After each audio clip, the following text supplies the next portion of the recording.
Hi, this video is a quick review of the Baseus Super Mini Inflator pump, which I got off AliExpress. Reasonably cheap pump, but actually really effective, it appears to be. What it's coming with is basic manual. Weirdly, they put stickers in. I've absolutely no idea why they bother with that, but there you go. We've got a cable which I've already unwound because I've been using it for a few months now. This seems to be about 9 foot long, so 270 centimetres, somewhere thereabouts, which gets you from a smoking socket in your car, the lighter socket, through to the actual pump itself. So I've just measured literally the core cable rather than these two ends here. Inside, we've got some adapters to adjust that if you want to do things like basketballs or beds, inflatable beds and bits like that, but I haven't even tried those. I'm using it for its core purpose, which is on the vehicle itself. Comes in a nice little plastic bag to keep it protected there, but that is it. So it's quite small size, the actual pump itself. Put the power in the bottom there, you've got some controls on the front, and then the air's going to come out the top, and we've also got a little light if we need it. Slightly disappointing length on the connector that gets you from the top here onto the tyre, but frankly it does the job, so I'm not really fussed, and you can easily buy this same thread with longer ones if you want to, for just a couple of pounds, so a few dollars or something, so not really a big worry. So shall we give it a go, show you how it actually works. What I will show while I'm doing this actually is another product that I tend to use first. So actually connecting this up with this kind of joint's a bit of a pain, and plugging it in just to test my tyres. So just a really cheap tester, digital tester here. Again, just a few dollars, but allows me to quickly check the tyres every month or so and determine whether it's worth pumping, which this week it is, and therefore we're going to use the pump.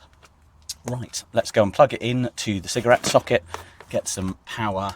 Will come out through each of the doors. There's not enough cable to just come out through a single door to do all of it, so I'll go through each door individually to do the tyres. Let's give it a go. Head on into the vehicle itself here. Have already got the ignition on, popping straight into the lighter socket. We've got our cable, let's untangle that. So I've got the cable now plugged into the lighter socket in the car, and I've got the unit itself here. So we're going to watch this as soon as we plug it in. Battery ones tend to obviously lose power over time, just discharging, self-discharging, but also batteries slowly wear. So I think the unit will last less time. This is going to be quite powerful because it's permanently plugged in, and also is obviously permanently available. I don't need to worry about whether it's got charge or not. So turning it on, it's immediately turned itself into an on mode. We can see what it's set to here. We've got an on button, which if we press and hold that, it's going to turn a light on the top, which is a little bit useful in the evenings. I've never used it for real, if I'm absolutely honest. Oh, and then it'll flash if I hold it a bit more. Up and down, obviously, to just set the PSI itself, and then a mode button. So we can just toggle through these to see it set on car by standard of vehicle, and go up to a motorcycle there, over to a bicycle, and over to a basketball.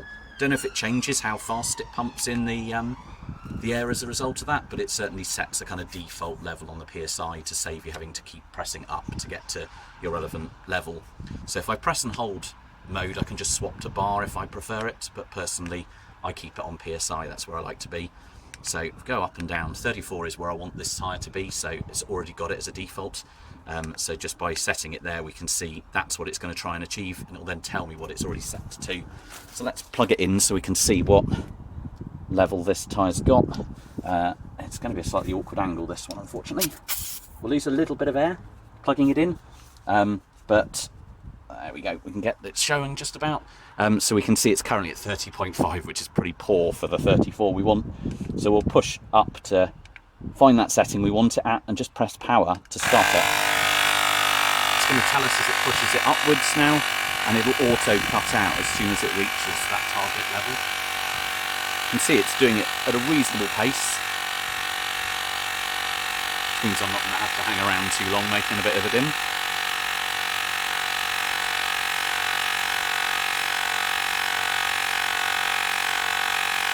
Almost there. It will stay at the target for a little bit longer, but it won't actually go over it. I'm just literally holding it, I'm not going to press any buttons.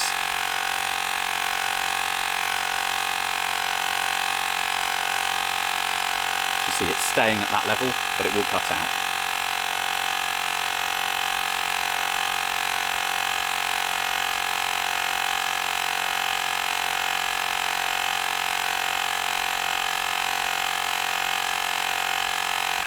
There you go, it's self-cut out. It's absolutely happy with that.